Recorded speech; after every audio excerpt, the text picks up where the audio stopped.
நீங்கள் பார்த்து ரசித்துக் கொண்டிருப்பது பந்தல் மீடியா இந்தியா தொலைக்காட்சி.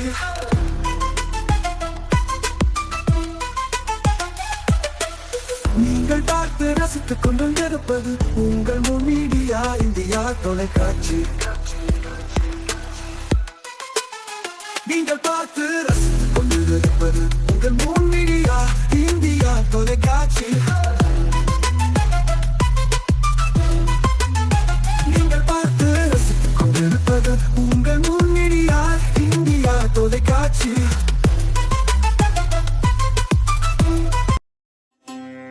நாளும் ஒரு திருக்குறள். அறத்துப்பால். மக்கட்பேறு.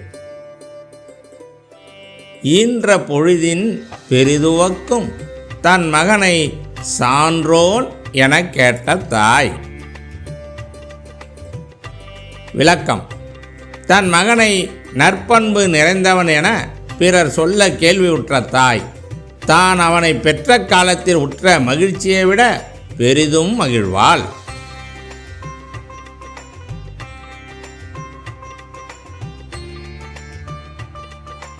வணக்கம்.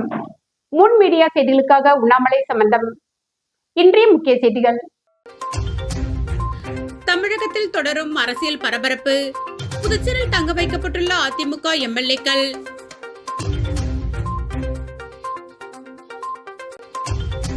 சட்டமன்ற தேர்தல் தோல்வி எதிரொலி. மாநில தலைவர் பதவியை ராஜினாமா செய்தார் வைத்திலிங்கம்.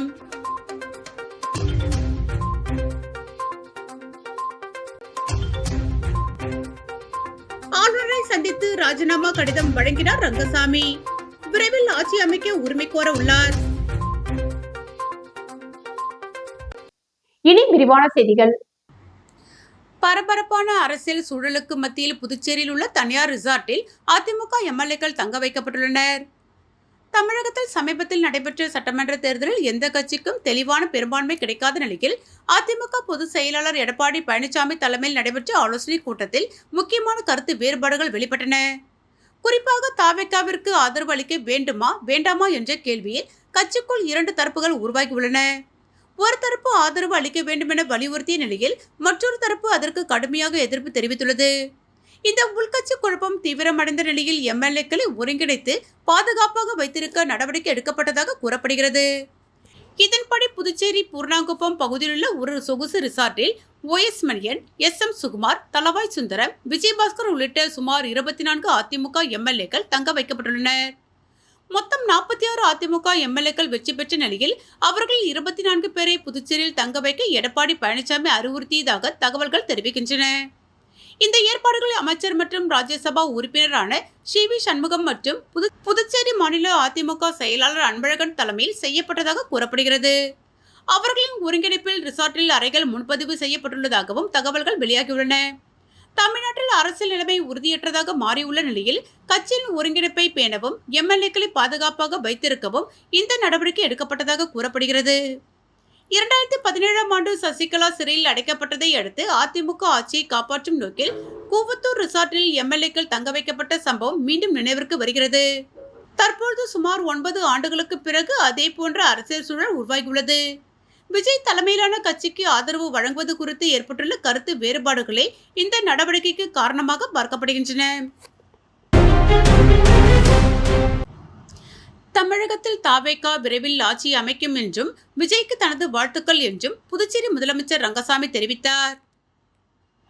புதுச்சேரியில் 15வது சட்டப்பேரவை கடந்த 5ஆம் தேதியுடன் முடிவடைந்த நிலையில் சட்டமன்றம் கலைக்கப்பட்டதாக துணைநிலை ஆளுநர் கைலாஷ்நாதன் அறிவித்திருந்தார். இந்த நிலையில் முதலமைச்சர் ரங்கசாமி தனது முதல்வர் பதவியை ராஜினாமா செய்து அதற்கான கடிதத்தை துணைநிலை ஆளுநர் கைலாஷ்நாதனை ராஜ்நிவாசில் நேரில் சந்தித்து வழங்கினார். பின்னர் செய்தியாளர்களை சந்தித்த அவர், சட்டமன்றம் கலைக்கப்பட்ட நிலையில் தனது முதலமைச்சர் பதவியை ராஜினாமா செய்திருக்கிறேன். தேசிய ஜனநாயக கூட்டணி கட்சி நிர்வாகிகளிடம் கலந்து ஆலோசனை செய்து ஆட்சி அமைக்க உரிமை கோரும் கடிதம் வழங்கப்படும் என்று தெரிவித்த முதலமைச்சர் ரங்கசாமி, தமிழகத்தில் தமிழக வெற்றி கழகம் ஆட்சி மிக விரைவில் அமையும், அதன் தலைவர் விஜய்க்கு தனது வாழ்த்துக்கள் என்றும் அவர் தெரிவித்தார். தமிழகத்தில் தாவேகா தலைவர் விஜய் ஆட்சி அமைக்க தேவையான சட்டமன்ற உறுப்பினர்களின் ஆதரவு கடிதங்களை கொடுத்திருந்தும் அவரை ஆட்சி அமைக்க அழைக்காதது ஜனநாயக விரோதம் என்றும் மத்திய அரசின் கைப்பாவியாக ஆளுநர் செயல்படுவதாக புதுச்சேரி தாவேகா மற்றும் கம்யூனிஸ்ட் கட்சிகள் கண்டனம் தெரிவித்துள்ளன. தமிழ்நாட்டில் தாவேகா தலைவர் விஜய் ஆட்சி அமைப்பதற்கு தேவையான சட்டமன்ற உறுப்பினர்களின் ஆதரவு கடிதங்களை கொடுத்திருந்தும் தமிழக ஆளுநர் ஆட்சி அமைக்க அழைப்பு விடுக்கவில்லை. இதற்கு பல்வேறு தரப்பினர் எதிர்ப்பு தெரிவித்து வருகின்றனர். இந்த நிலையில் புதுச்சேரி தாவேக்கு ஆதரவு சட்டமன்ற உறுப்பினர் நேரு மற்றும் தாவேகா சட்டமன்ற உறுப்பினர் ராமு ஆகியோர் கூட்டாக செய்தியாளர்களை சந்தித்தனர். அப்போது பேசிய அவர்கள், புதுச்சேரி மணவெளி தொகுதியில் வெற்றி பெற்ற சட்டமன்ற உறுப்பினர் ராமு பாஜக அமைச்சர் நமச்சிவாயத்தை சந்தித்தது மரியாதை நிமித்தமான சந்திப்பு என்று விளக்கமளித்த நேரு, தமிழகத்தில் ஆட்சி அமைப்பதற்கு தேவையான சட்டமன்ற உறுப்பினர்களின் ஆதரவு கடிதங்களை தாவேகா தலைவர் விஜய் ஆளுநரிடம் வழங்கியும் ஆளுநர் ஆட்சி அமைக்க அழைக்காதது ஜனநாயக விரோதம், இது கண்டிக்கத்தக்கது என்றும் தெரிவித்தனர். இதேபோன்று செய்தியாளர்களை சந்தித்த இந்திய கம்யூனிஸ்ட் கட்சியின் முன்னாள் சட்டமன்ற உறுப்பினர் நாரா கலைநாதன், விஜய் தமிழகத்தில் ஆட்சி அமைக்க போதுமான சட்டமன்ற உறுப்பினர்களின் ஆதரவு கடிதங்களை கொடுத்திருக்கிறார். அவர் மெஜாரிட்டியை நிரூபிக்க வேண்டிய இடம் ஆளுநர் மாளிகை அல்ல, சட்டப்பேரவை. ஆனால் இதுபோன்ற விவகாரங்களில் உச்சநீதிமன்றத்தின் தீர்ப்புகள் இருந்தும் அதனை மதிக்காமல் மத்திய அரசின் கைப்பாவையாக ஆளுநர் செயல்படுவது வன்மையாக கண்டிக்கத்தக்கது என்றார். வாழும் போதும் வாழ்க்கைக்கு பிறகும் பணம் உங்களுக்கு பெருகிக் கொண்டே இருக்கும். அனைவருக்கும் புதிய வாய்ப்பு. நீங்கள் உழைக்கும் குணம் கொண்டவரா? அப்படியானால் நீங்கள் நேர்மையுடன் முதலீடு இல்லாமல் சம்பாதிக்க அரிய வாய்ப்பை நாங்கள் தருகிறோம். மேலும் எரிவாயு godown, super market, solar plant அமைத்து பணம் சம்பாதிக்கலாம். முக்கியமாக முதலீடு இல்லாமல் வருமானம் வரும் வாய்ப்பு. வயது வேறுபாடின்றி, கல்வி தகுதியின்றி அனைவரும் இணைந்து பணம் சம்பாதிக்கலாம். வாருங்கள், LDBS பஜார் உங்களை அன்போடு வரவேற்கிறது. எங்களுடன் இணைந்து நேர்மையான முறையில் பணத்தை சம்பாதியுங்கள்.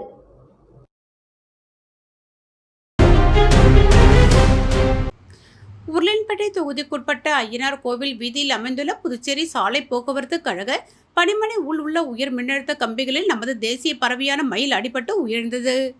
இதனால் ராஜாநகர் மற்றும் புதிய பேருந்து நிலையம் சுற்றியுள்ள பகுதியில் மின் விநியோகம் தடைப்பட்டது.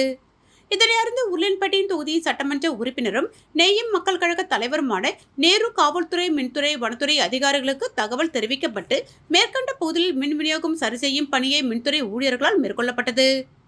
மேலும் வனத்துறையினரிடம் உயிரிழந்த மயிலினை இந்திய தேசிய கொடியை போற்றி உருளையன்பேட்டை தொகுதி சட்டமன்ற உறுப்பினர் நேரு வனத்துறை அதிகாரிகளிடம் ஒப்படைத்தார். நிகழ்வின் போது உருளையன்பேட்டை தொகுதியை சேர்ந்த நேய மக்கள் கழக பிரமுகர்களும், காவல்துறையினரும், வனத்துறையினரும் மற்றும் புதுச்சேரி சாலை போக்குவரத்து கழக அதிகாரிகளும் ஊழியர்களும் பலர் உணர்ந்தனர்.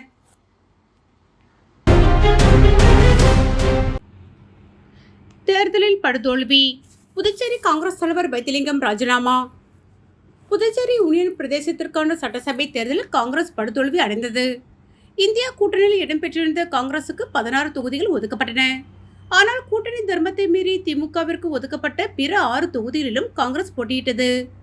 ஒட்டுமொத்தமாக 21 தொகுதிகளில் கைச்சின்னத்தில் காங்கிரஸ் கட்சி போட்டியிட்டது. கூட்டணியில் இடம்பெற்ற இந்திய கம்யூனிஸ்ட், மார்க்சிஸ்ட், விடுதலை சிறுத்தைகள் கட்சியையும் புறக்கணித்தது. இது தேர்தல் முடிவுகளில் எதிரொலித்தது. 22 தொகுதியில் போட்டியிட்ட காங்கிரஸ் ஒரு தொகுதியில் மட்டும்தான் வெற்றி பெற்றது. மாநில தலைவரான வைத்திலிங்கம் தட்டாஞ்சாவடி தொகுதியில் முதலமைச்சர் ரங்கசாமி எதிர்த்து போட்டியிட்டு தோல்வியடைந்தார். அவர் சுயேட்சை வேட்பாளரை விட பின்னுக்கு சென்று 4ஆம் இடத்தை பிடித்தார். அவர் டெபாசிட் தொகையும் இழந்தார். இது காங்கிரசாருக்கு பெரும் அதிர்ச்சியும் அதிருப்தியும் ஏற்படுத்தியது. மாநில காங்கிரஸ் நிர்வாகிகள் ஒரு பிரிவினர் மாநில தலைமை அலுவலகத்தை முற்றுகையிட்டு ஆர்ப்பாட்டம் நடத்தினர். மாநில தலைவர் வைத்திலிங்கத்தை தேசிய தலைவர் மல்லிகார்ஜுன கார்கே நீக்க வேண்டுமென வலியுறுத்தி கோஷம் எழுப்பினர். இந்த நிலையில் சட்டமன்ற தேர்தல் தோல்விக்கு தார்மீக பொறுப்பு ஏற்று தனது தலைவர் பதவியை ராஜினாமா செய்வதாக அகில இந்திய தலைவர் மல்லிகார்ஜுன கார்கே, ராகுல் காந்தி MP ஆகியோருக்கு வைத்திலிங்கம் MP கடிதம் எழுதியுள்ளார். வாழும் போதும் வாழ்க்கைக்கு பிறகும் பணம் உங்களுக்கு பெருகிக் கொண்டே இருக்கும். அனைவருக்கும் புதிய வாய்ப்பு. நீங்கள் உழைக்கும் குணம் கொண்டவரா? அப்படியானால் நீங்கள் நேர்மையுடன் முதலீடு இல்லாமல் சம்பாதிக்க அரிய வாய்ப்பை நாங்கள் தருகிறோம். மேலும் எரிவாயு godown, super market, solar plant அமைத்து பணம் சம்பாதிக்கலாம். முக்கியமாக முதலீடு இல்லாமல் வருமானம் வரும் வாய்ப்பு. வயது வேறுபாடின்றி, கல்வி தகுதியின்றி அனைவரும் இணைந்து பணம் சம்பாதிக்கலாம். வாருங்கள், LDBS பஜார் உங்களை அன்போடு வரவேற்கிறது. எங்களுடன் இணைந்து நேர்மையான முறையில் பணத்தை சம்பாதியுங்கள்.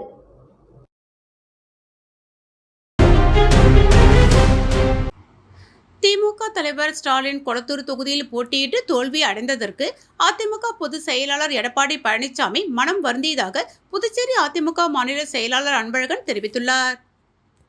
புதுச்சேரியில் உள்ள தனியார் ரிசார்ட்டில் அதிமுக சட்டமன்ற உறுப்பினர்கள் 25க்கும் மேற்பட்டோர் தங்க வைக்கப்பட்டுள்ள நிலையில் ரிசார்ட்டிற்கு புதுச்சேரி அதிமுக எம்எல்ஏவும் அதிமுக மாநில செயலாளருமான அன்பழகன் வருகை புரிந்தார். அப்போது செய்தியாளர்களுக்கு பேட்டியளித்த புதுச்சேரி அதிமுக மாநில செயலாளர் அன்பழகன், திமுக தலைவர் ஸ்டாலின் கொளத்தூர் தொகுதியில் போட்டியிட்டு தோல்வி அடைந்ததற்கு எடப்பாடி பழனிசாமி வருத்தம் தெரிவித்ததாகவும், அதிமுக ஒரு எஃகு கோட்டை, இதில் எந்த ஓட்டையும் இல்லை என கூறினார். மேலும் எடப்பாடி பழனிசாமி அதிமுக சட்டமன்ற உறுப்பினர்களை கடலில் குதிக்க சொன்னாலும் அவர்கள் குதிப்பார்கள். எடப்பாடி பழனிசாமி தான் அதிமுக கட்சி எல்லாமே என்றும் தலைமை பண்புள்ளவர் தான் பொதுச் செயலாளர் எடப்பாடி பழனிசாமி என தெரிவித்த அவர், சென்னையில் வெயிலின் தாக்கம் அதிகமாக உள்ளதால் சட்டமன்ற உறுப்பினர்கள் புதுச்சேரிக்கு வருகை புரிந்துள்ளதாக நையாண்டியாக பதிலளித்தார். புதுச்சேரியில் நடைபெற்ற RSS அணிவகுப்பில் 100க்கும் மேற்பட்டோர் பங்கேற்று நகரின் முக்கிய வீதிகளில் அணிவகுப்பு மேற்கொண்டனர். ராஷ்டிரிய ஸ்வயம் சேவக சங்கத்தின் தென் மாநிலங்களான பொறுப்பாளர்களுக்கான 20 நாள் பயிற்சி முகாம் புதுச்சேரி அய்யன்குட்டி பாளையத்திலுள்ள விவேகானந்தா பள்ளியில் கடந்த ஏப்ரல் 26ஆம் தேதி தொடங்கி நடைபெற்று வருகிறது. இந்த பயிற்சியின் ஒரு பகுதியாக இன்று அணிவகுப்பு ஊர்வலம் நடைபெற்றது. இதில் பயிற்சி பெறுபவர்கள் மற்றும் பயிற்சி வழங்குபவர்கள் உள்ளிட்ட மொத்தம் 190 பேர் கலந்து கொண்டனர். அணிவகுப்பில் கலந்து கொண்டவர்கள் பாரம்பரிய RSS உடையோடும் கையில் கம்பு ஏந்தி இசை வாத்தியங்கள் முழங்க நடந்து சென்றனர். அணிவகுப்பு ஊர்வலம் கடற்கரை சாலையில் உள்ள காந்தி திடலில் இருந்து தொடங்கி கடற்கரை சாலை, பாரதி பூங்கா, சுபாஷ் சந்திர போஸ் சாலை, மகாத்மா காந்தி சாலை வழியாக சென்று மீண்டும் காந்தி திடலில் நிறைவு பெற்றது. இந்த பயிற்சி முகாம் வரும் மே 15ஆம் தேதி நிறைவடைய உள்ளதாக தெரிவிக்கப்பட்டுள்ளது. மீண்டும் இன்றைய முக்கிய செய்திகள். தமிழகத்தில் தொடரும் அரசியல் பரபரப்பு. புதுச்சேரியில் தங்க வைக்கப்பட்டுள்ள அதிமுக எம்எல்ஏக்கள்.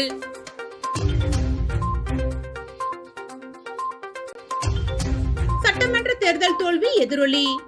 மாநில தலைவர் பதவியை ராஜினாமா செய்தார் வைத்திலிங்கம்.